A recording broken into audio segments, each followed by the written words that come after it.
بسم اللہ الرحمن الرحیم۔ معزز خواتین و حضرات، ان دنوں صوبہ پنجاب کے additional I G traffic Punjab Mirza Farhan Baig اور سی ٹی او صاحبہ Lahore chief traffic officer Lahore محترمہ عمارہ اطہر صاحبہ دوران ڈرائیونگ لوگوں کے لیے ڈرائیونگ لائسنس کو یقینی بنانے کے لیے اپنی خدمات سر انجام دے رہے ہیں، اور پنجاب کے عوام کو انہوں نے سوشل میڈیا کے ذریعے، الیکٹرانک میڈیا کے ذریعے یہ آگاہی دی ہے کہ اگر آپ ڈرائیونگ لائسنس اگر آپ گاڑی چلانا چاہتے ہیں تو آپ کے پاس ڈرائیونگ لائسنس کا ہونا ضروری ہے۔ درست بات ہے، واقعاً حکومت کو اور پنجاب پولیس کو، بالخصوص ٹریفک پولیس کو ایسے اقدامات کرنے چاہیے اور شہریوں کو بھی مہذب شہری ہونے کا ثبوت دینا ہوگا کہ ان کے پاس دوران ڈرائیونگ لائسنس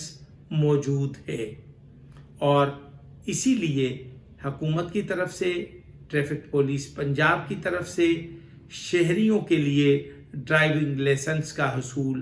آسان بنا دیا گیا ہے۔ لیکن اگر آپ حادثات میں کمی لانے کے لیے سنجیدہ ہیں تو آپ کو چاہیے کہ دوران ڈرائیونگ موبائل فون کا استعمال ہرگز نہ کریں۔ اس ضمن میں ہم ڈرائیونگ کرنے والے موٹر سائیکل سواروں، کار سواروں اور جو بھی شخص گاڑی چلا رہا ہو اس کو دوران ڈرائیونگ موبائل فون کے استعمال سے اجتناب کرنا چاہیے، کیونکہ دوران ڈرائیونگ موبائل فون استعمال کرنے سے حادثات کے امکانات بڑھ جاتے ہیں۔ لہٰذا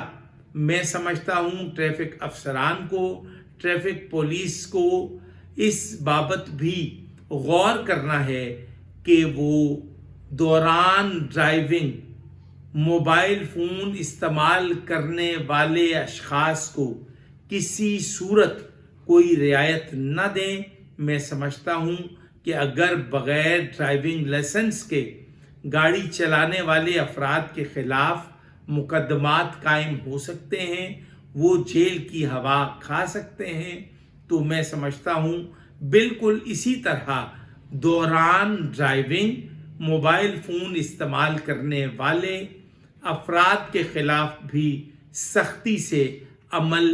کیا جائے، ان پر قابو پایا جائے، ان کو روکا جائے اور ان کے خلاف چالان کیا جائے، بھاری جرمانے کیے جائیں،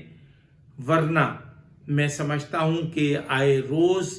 دوران ڈرائیونگ سڑکوں پر جو حادثات کی بہتات دیکھنے کو مل رہی ہے، اس کی بڑی وجہ یہ ہے کہ دوران ڈرائیونگ عام شہری موبائل فون کا استعمال کرتے ہیں، جو کسی طور بھی شہری کے لیے بھی اور دیگر شہریوں کے لیے بھی یہ درست اقدام نہیں ہے۔ میں امید کرتا ہوں ٹریفک پولیس پنجاب کے افسران بالا اور ماتحت افسران سے کہ وہ دوران ڈرائیونگ موبائل فون استعمال کرنے والے افراد کے خلاف بھی سختی سے نمٹیں گے۔ السلام علیکم ورحمۃ اللہ وبرکاتہ۔